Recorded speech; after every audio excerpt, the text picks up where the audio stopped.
Olá, estudantes! Tudo bem por aí? Eu sou a professora Ana Paula e na nossa aula de História de hoje vamos falar sobre Patrimônio Histórico e Cultural do Plano de Estudo Tutorado, volume 4, segunda semana. Professoras Ana Paula e Cira. O patrimônio histórico representa bens materiais ou naturais e são importantes historicamente por uma sociedade. A exemplo de algumas cidades, algumas construções permanecem desde o século XIX. Veja em sua cidade se tem algo assim. Podem ser prédios, ruínas, estátuas, esculturas, templos, igrejas, praças. Tem cidades em que o centro histórico permanece tradicionalmente preservado, como é o caso de Ouro Preto, em Minas Gerais. E em outros estados também, por exemplo, o Pelourinho, na cidade de Salvador, na Bahia, e outras cidades históricas de Minas Gerais. Os patrimônios históricos foram, ao longo do tempo, construídos ou desenvolvidos pela sociedade. Então, estão intimamente relacionados com a identidade do local e representam uma importante fonte de pesquisa atual. Através dos patrimônios históricos, podemos, portanto, conhecer a história e tudo o que envolve, por exemplo, a arte, as tradições, os saberes e a cultura de determinado povo. Por esse motivo, existe atualmente diversos órgãos que objetivam a conservação e a preservação desses bens. O patrimônio histórico reúne conjunto de manifestações que foram desenvolvidas ao longo do tempo e que carrega aspectos simbólicos. Aliás, temos um decreto aqui no Brasil que, se não fosse assegurado pela lei, qualquer cidade ia chegar derrubando tudo e construindo shopping centers ou estacionamentos.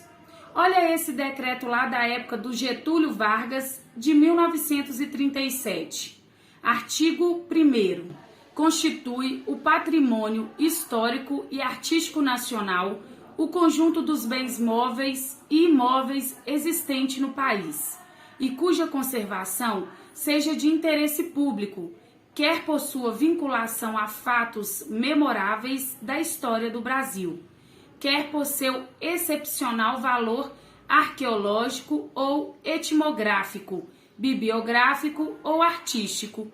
Aliado ao conceito de patrimônio histórico está o do patrimônio cultural, segundo o artigo 216 da Constituição.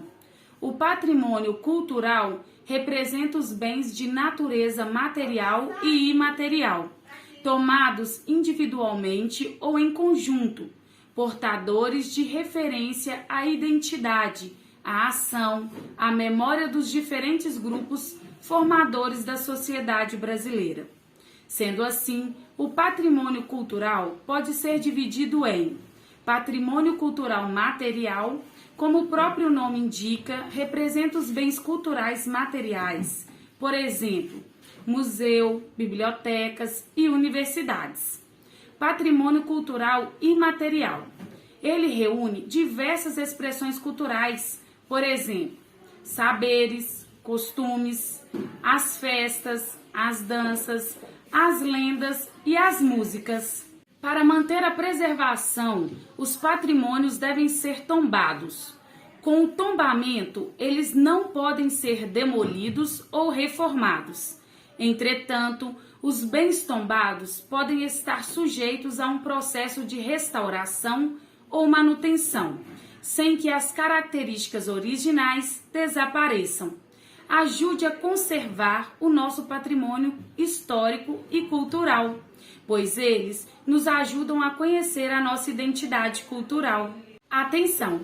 Agora que você já aprendeu sobre o patrimônio histórico e cultural, faça as atividades de História do Plano de Estudo Tutorado, volume 4, segunda semana, páginas 103, 104, 105 e 106. Dúvidas? É só chamar. Beijos!